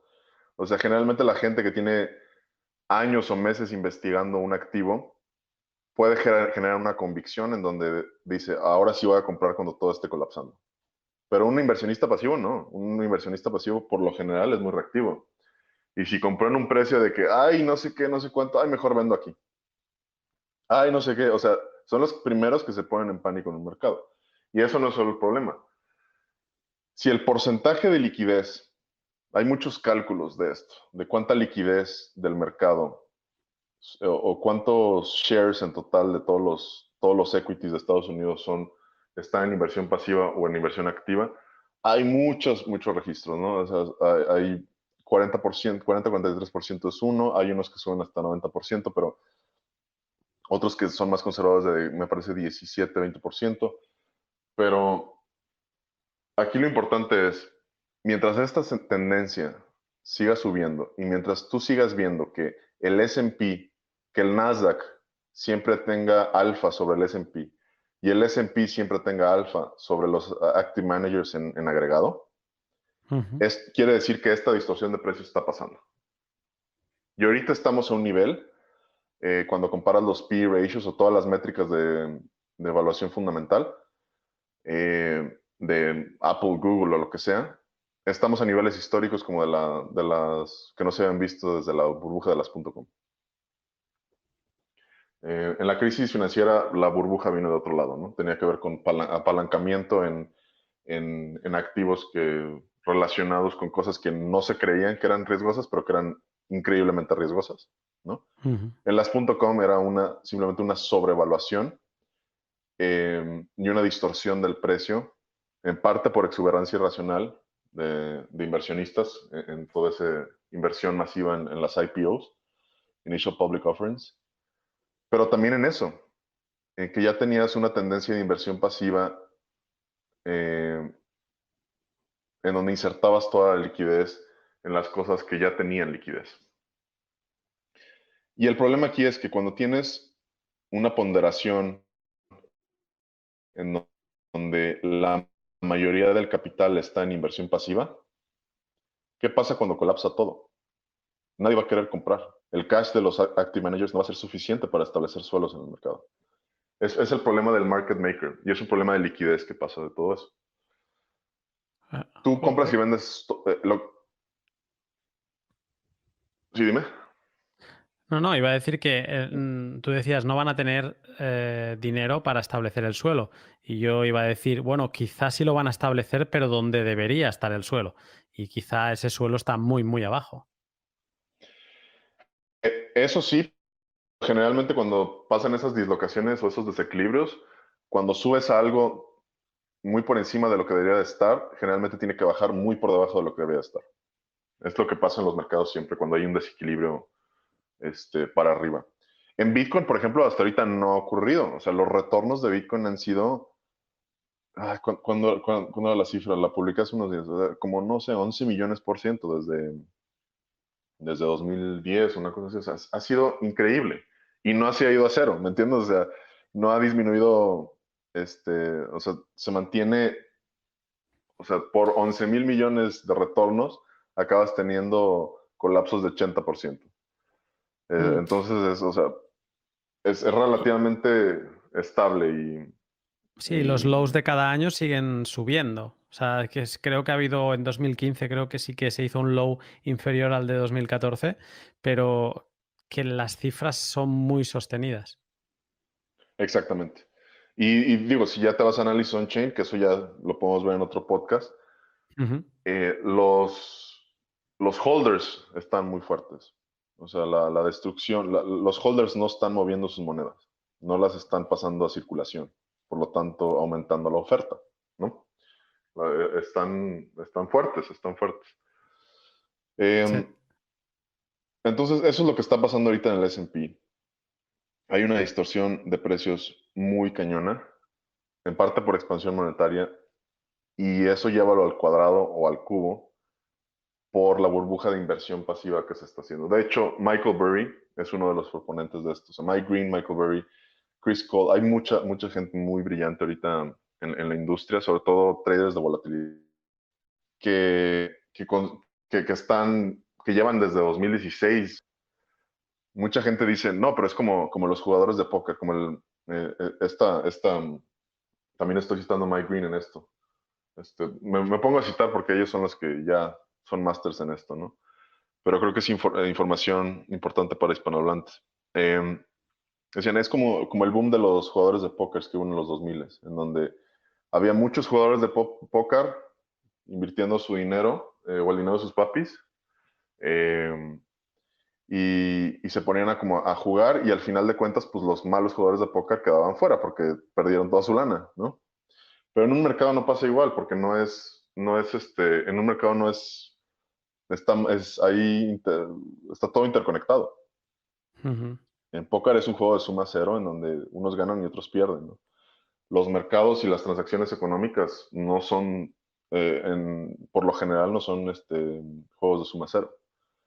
Entonces, aquí sí, cuando puedes desestabilizar el sistema de una manera exponencial, sin siquiera darte cuenta cuando los incentivos no están bien alineados. Mm. No es como que todos somos jugadores de póker evaluando al riesgo y que nos quedamos sin dinero los que no. No, aquí literalmente lo que está pasando es que los malos jugadores de póker, entre comillas los inversionistas pasivos, están quedándose con las ganancias. Y eso, o sea, no hay, como dice Thomas Sowell, no hay soluciones, solo trade-offs. Entonces, no hay free riders en el mercado, no hay free riders. O sea, resolver el problema el free rider problem es básicamente imposible, ¿no? Entonces, eso es eso. Por lo tanto, me preocupan dos cosas. Una cosa es eh, que Bitcoin desde COVID ha estado correlacionado con el S&P, con esa burbuja. Ujú. Ahora, es muy poco tiempo el que ha pasado como para determinar ya todo esto va a colapsar. Y dicho, o sea, hay muchos escenarios que pueden pasar con esto. Te pongo uno, Bitcoin pierde la correlación con el S&P y todo bien, ¿no? Y hasta el S&P colapsa y Bitcoin sube. Vale. O Bitcoin y S&P siguen correlacionados, pero los dos siguen yéndose a la luna, literal. Entonces, el S&P puede seguir en su burbuja y el Bitcoin sigue en su burbuja y pues Bitcoin se va a los 100,000, 200,000, no sé, cualquier cifra que me quieras dar y el S&P se va a los 4,000 y no sé qué. ¿Y qué haces? Todo sigue así, o sea, no es necesariamente el hecho de que porque las cosas estén correlacionadas, todo vaya a colapsar. Simplemente quiere decir que mientras existe esa correlación, los movimientos de una cosa se pueden explicar por los movimientos de otra cosa. Entre más cerrado al cuadrado haya. No tengo ahorita la cifra de cuánto es el R al cuadrado de los últimos meses, o sea, desde COVID, desde antes del colapso hasta ahorita. Pero sí ha aumentado. De hecho, lo puedes ver claramente y es lo que Mm. Travis Klein de Ikigai hizo una publicación, un tweet, en donde ponía los precios de como, no sé, unos 10 activos, Bitcoin, oro, S&P, Nasdaq, no sé, o sea, como 20 activos ahí, las líneas, y todas seguían el mismo movimiento, ¿no? O sea, la correlación era clara, clara, clara. No necesitas ni siquiera que resolver la función, ¿no? O sea, literal, nada más viendo las gráficas, ves como todo se mueve. Da miedo pensar en el segundo escenario que mencionas ahora, de que el S&P siga subiendo y Bitcoin también. Ya no por Bitcoin, que significaría eso, que está correlacionado y que bueno, que cuando reviente una, pues reventará la otra, sino por el miedo de que si el S&P sigue con esta subida loca, eh, la caída será... O sea, esto no es sostenible en el tiempo, No, porque se traduce en una inflación todavía mayor. Si ahora no sé cuánto llegaron a hacer de expansión cuantitativa, pero creo que la cifra que se mencionó era de 6 trillones o por el estilo. O sea, para que siguiera subiendo a esa velocidad, ¿qué expansión cuantitativa no se tendría que hacer ahora, ¿no? Y entonces, pues obviamente eso se traduce en tarde o temprano. Quizá no llegaría a ser hiperinflación todavía, pero en una inflación galopante. O sea, esta inflación del 2% que siempre venden los políticos, eh, ya nadie se la creería, ¿no? Se vería en el sí, no. mercado, sería palpable. No, y lo peor de todo es que esa inflación se va a mercados capitales. Sí. O sea, se va directamente a inflar los precios de activos. Y eso básicamente aumenta el coeficiente de Gini en todo el mundo. Los ricos se hacen más ricos y los pobres más pobres. Y eso te incrementa el populismo viniendo de izquierda y derecha cañón, que es lo que hemos visto en los últimos años, ¿no? Este, eh, populismo es prevalente y eso ya es riesgo político, que es el más peligroso de todos. No es ni siquiera riesgo sistémico, es riesgo político. Y Mm. generalmente las hiperinflaciones están correlacionadas con ese riesgo político, no tanto con el económico. Sí, al final es la destrucción del mercado, es este dinero tonto que rompe las leyes naturales del mercado, es la intervención. Y hoy escuchaba a Antonio Escotado, no sé si le conoces, que decía que el hombre está creado para trabajar o para guerrear, ¿no? Y si le quitas el trabajo al final a la gente, pues lo llevas a guerrear porque es la otra cosa que sabe hacer y al final esto se traduce pues en cosas no buenas, ¿no? Para todos. Y en el libro también de Jeff Booth, que habla de la deflación, ¿no? Que muy posiblemente venga. Lo decía Peter McCormack en un pod, es que Bitcoin triunfe seguramente significa que las cosas estén yendo muy mal fuera de Bitcoin, ¿no?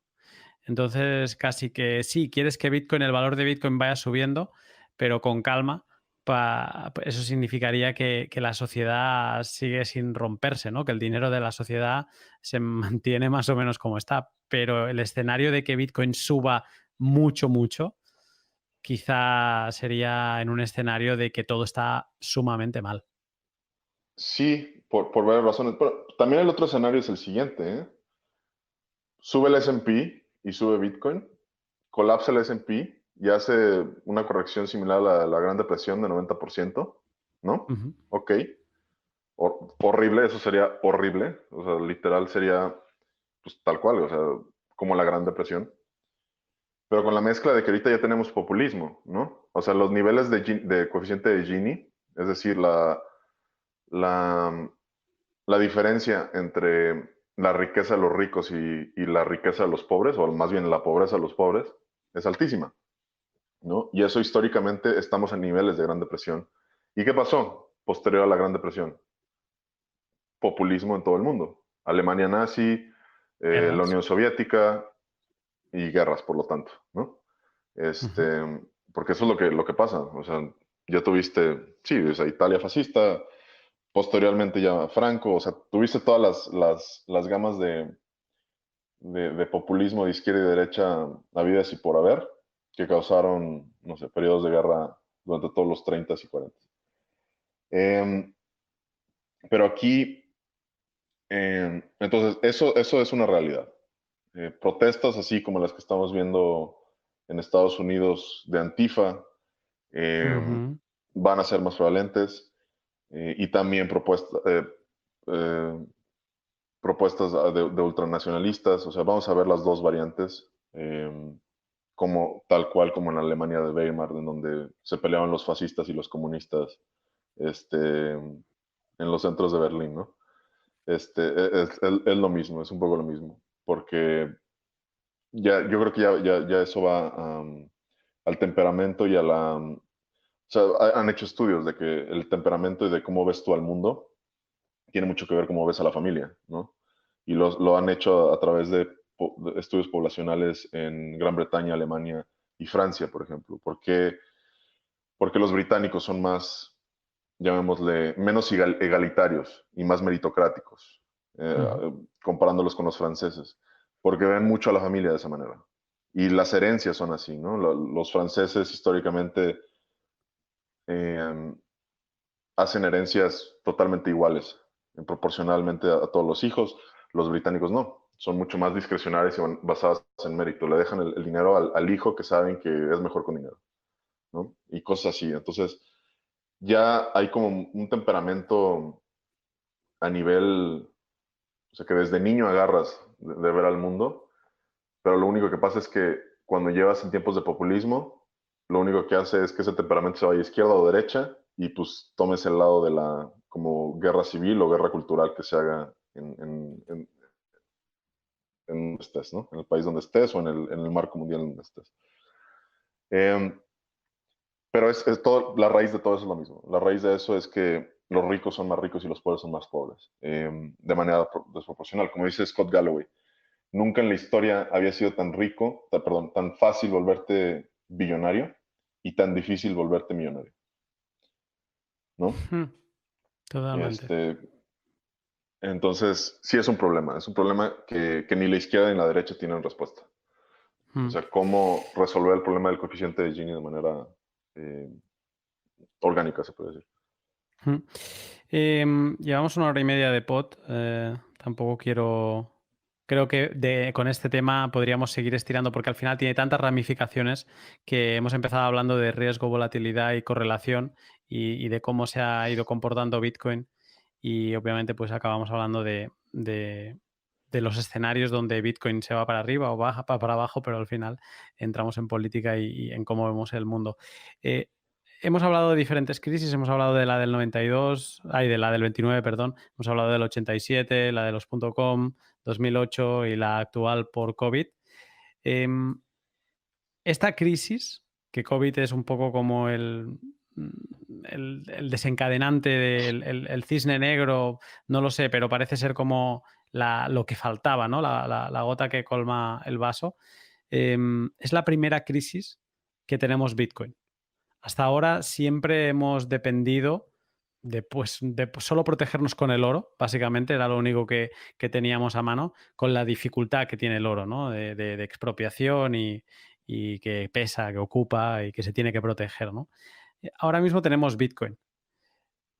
Ahora ya te pregunto a ti, sabiendo todo lo que tú sabes, conociendo a Bitcoin, conociendo las ventajas de Bitcoin, de portabilidad, de que una semilla se esconde y nadie la ve, ¿no? ¿Cómo te imaginas que todo esto evolucione? ¿Cómo te imaginas que los mercados sigan? O sea, me has planteado diferentes escenarios. ¿Cuál es la que tú crees más plausible? Creo que ahí habría como dos consideraciones, una de como de noticias buenas y noticias malas. La noticia buena sería que a nivel fundamental, o sea, si te pones a investigar Bitcoin como active manager, ¿no? Como Ujú. inversión activa, investigar todo lo que pasa y la propuesta de valor y bla, bla, bla. O sea, a nivel fundamental no tiene por qué no ser una moneda muy sólida, una inversión muy sólida, en el sentido de que básicamente es un activo que tiene una oferta monetaria limitada, deflacionaria, desinflacionaria más bien, eh, que no se puede cambiar, ¿no? Y que es verificada y asegurada por nodos y mineros todo el tiempo. O sea, a nivel fundamental, no hay por donde no decir, o sea, Bitcoin no es 10 veces mejor que el oro. Y es más transportable y es menos difícil, o sea, no se incurre en la verificación de propiedades es mucho mejor que la del oro, la centralización supera al oro, transportabilidad, sobrevivencia en mercados negros y grises es mucho mayor, o sea, tiene mucho más antifragilidad a nivel fundamental. Hay caveats con eso, y uno de esos es eso, que Bitcoin esté replicando los comportamientos de inversión pasiva que estamos viendo en las bolsas tradicionales. Ujú. Uno, por la correlación que tiene con las bolsas, que te digo, ese es uno de los indicadores que yo estoy monitoreando constantemente. ¿Cuándo se pierde esa correlación? El decoupling es más importante que el halving para mí. Y lo ha sido, de hecho, por los últimos años. Y más, bueno, pero mucho más desde COVID. Y en segunda, el riesgo sistémico que existe dentro de cripto, que es cripto, y eso probablemente no afecte de sobremanera a Bitcoin, pero que sí es un riesgo en términos de liquidez en todo cripto, que es cripto se mueve como un índice. O sea, cripto se mueve con una especie de S&P por su cuenta. No hay todo Bitcoin, y eso lo puedes ver claramente por los niveles de correlación. Cosas con propuestas de valor tan diferentes no tendrían por qué moverse con tanta similitud. O sea, todo se mueve alrededor de Bitcoin. Todo cripto Ethereum se mueve como Bitcoin, quieres decir. está altamente correlacionado, en especial desde 2018, desde que explotó la burbuja de principios de 2018. Las correlaciones están o sea, los R al cuadrado están entre 0.6 y 0.9 del básicamente todos los criptos que hay. Ethereum, Litecoin, Monero, todos. Entonces, ¿qué eso qué quiere decir? La gente en cripto está actuando como inversor pasivo. Y eso no es sano en ningún sistema. Yo esperaría ver que las inversiones, otro signo de sanidad en el sistema sería eso, que no hubiera correlación, intracorrelación entre los activos de cripto. Que Ethereum, para bien o para mal, o sea, ya que sea que suba o que baje Ethereum, no me importa, pero que se descorrelacione de Bitcoin. Porque en sí tienen propuestas de valor totalmente diferentes y riesgos totalmente diferentes. No tienen por qué estar tan correlacionados. Porque en sí Ethereum ahorita es un beta y no tiene por qué serlo, forzosamente, ¿no? Entonces, desde algoritmos, eh, lo que le llaman o sea, fondos de índice, index funds, que funcionan literal como el S&P, o fondos, hedge funds que hacen como spray and pray, ¿no? Lo que le llaman de, tú riega tus moneditas por todos lados y ponte a rezar para que todo suba, porque no tienes diversificación, pero pues nada más eres un fondo de cripto y pues ¿qué te queda? ¿No? Ujú. Aunque inviertas en Bitcoin y ya hayas hecho toda la investigación y sepas y estés seguro que estás en una burbuja, no te digo que te vayas short volatility o cómo diversificar tu portafolio, pero lo que sí recomiendo es que te pongas en el mindset de un inversionista activo, no de un inversionista pasivo. Que de todos modos eso va con la filosofía de Bitcoin en sí. Ujú. Y que todo el tiempo estés haciendo tu due diligence sobre toda la industria, sobre el S&P, sobre el IBEX, sobre lo que sea, este, sobre el oro y todo, sobre tu propio portafolio y sobre Bitcoin en el sentido no nada más de lo que está pasando a nivel fundamental. O sea, toda la gente, parte de por qué amamos todos a Bitcoin es porque lo puedes verificar, porque los mineros verifican las transacciones y los nodos, o sea, y los nodos también. O sea, los mineros verifican las transacciones y los nodos verifican a los mineros, ¿no? Un poco. Ujú. Este, entonces, bajo ese esquema, en donde ya no tienes que ser siempre escéptico y donde estás de acuerdo que estás en un sistema adversarial, en donde hay malos actores que quieren hacer cosas malas al sistema, todo el mundo tiene el ojo abierto, ¿no? Viendo de dónde pueden venir los problemas y siempre activo sobre su inversión. Entonces, eso sería, eso sería. No es recomendada de compra ni de venta, es si vas a entrar en Bitcoin, entra en un mindset como active manager y no como passive manager. Eso es esencial. Y eso te va a resultar muy bien en tu vida y va a ser muy bueno para el sistema, para el mercado en general de Bitcoin, porque va a asumir actores mucho más inteligentes y Ujú. por lo tanto manos más fuertes. O sea que no sirve la estrategia de simplemente buy and hold y despreocuparse con lo que estás diciendo. Yo no recomiendo ninguna estrategia en general. De hecho, O la estrategia sí, o StackSat, sea, ¿no? Famosa. Apila satoshis sí, y... yo, yo no recomiendo, o sea, yo recomiendo que cada quien haga su propia inversión y que haga la estrategia que le conviene a ellos. Todo bajo el esquema de evaluar retornos o recompensa por cada unidad de riesgo o volatilidad negativa y correlación que pueda haber. Pues, Este, pues entonces, David, creo que si todo el mundo va a hacer eso, este pod va a ser una, una buena puerta de entrada para empezar a aprender conceptos y para decidir, pues eso, ¿no? ¿Qué tipo de inversor ser? Yo ahora mismo seguramente, ahora debería reconocerlo, o sea, yo seguramente estoy en la parte pasiva, pero por un tema más de creencia. no, y de Eh, hecho, pe- dentro de ese esquema, antes de terminar, me gustaría aclarar, un buy and holder no es lo Ujú. mismo que un inversionista pasivo. De Ajá, vale, hecho, muchos de los inversionistas activos son buy and holders. Literal, compran el asset. O sea, Warren Buffett. Warren Buffett es un inversionista activo. vale. Y él no ha vendido, corríjanme si me equivoco, no, compró Coca-Cola hace décadas y no ha vendido una acción de Coca-Cola. ¿Me entiendes? O sea, es un buy and holder, pero aquí lo importante de ser inversionista pasivo es, si vas a ser buy and holder y ya evaluaste tus riesgos y ya entraste en las cantidades que debías de entrar, eso hace que tú vayas a ser una mano fuerte Ujú, y que cuando tengamos volatilidad negativa, ahora sí, no vayas a incurrir en pánico. Y ujú, ahora sí no vayas a vender un suelo de mercado, como le pasa a todo el mundo. O sea, todo el ujú, mundo ha vendido por lo menos parte de un Bitcoin en algún suelo. Me ha pasado a mí. Me ha pasado a mí. A todo el mundo le ha pasado de que vende un Bitcoin en el suelo del mercado, ¿no? Eso es lo más importante.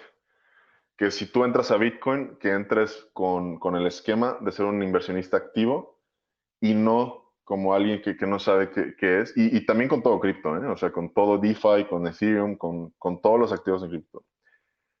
La industria en general tiene que dejar de ser un vehículo de inversión pasiva, eh, como bajo una narrativa que sí puede ser correcta hasta cierto punto, pero que a la vez es muy simplista, que es tú all in, porque todo va a colapsar. No, no es tan fácil. Tienes que ver eh, qué edad tienes, tu perfil de riesgo, cuánto es tu net worth, un chorro de variables que tienes que ver para entrar ujú. a esto. Y Esto, esto lo digo porque quiero que haya inversión activa y haya inversión inteligente en el ecosistema, porque eso lo va a hacer más sano y más fuerte en el largo plazo. cuando empiezo los pods hago una pequeña intro y antes lo decía mucho, ahora lo dejé de decir ya porque era repetitivo, que hacía una pequeña descripción del el valor de Bitcoin, ¿no? Al inicio del pod y decía, ya hasta aquí el precio, porque yo no hablo de precio, ¿no? Mis últimos dos comentarios es la demostración de que yo no estoy en esto por precio porque no tengo ni idea y por eso me ha ido muy bien poder hablar contigo, que me guiases en este mundo y un poco que me dieras la perspectiva de alguien que entiende eh, y bueno, que nos enseñes cómo están las cosas, que ciertamente están para aprender un poco y para, aparte de creer ciegamente en todo esto, estar mirando algún que otro mercado y, como tú decías, esperando este decoupling, ¿no? Esta separación de la correlación que estamos viendo post-COVID. Casi 2 horas, no te voy a robar más tiempo, así que te agradezco el rato prestado y como tú bien has dicho durante el pod, espero robarte un ratito más otro día para poder hablar ahora sí de analíticas on-chain. Perfecto. Gracias por la invitación, Luna. Un placer. Estamos en contacto.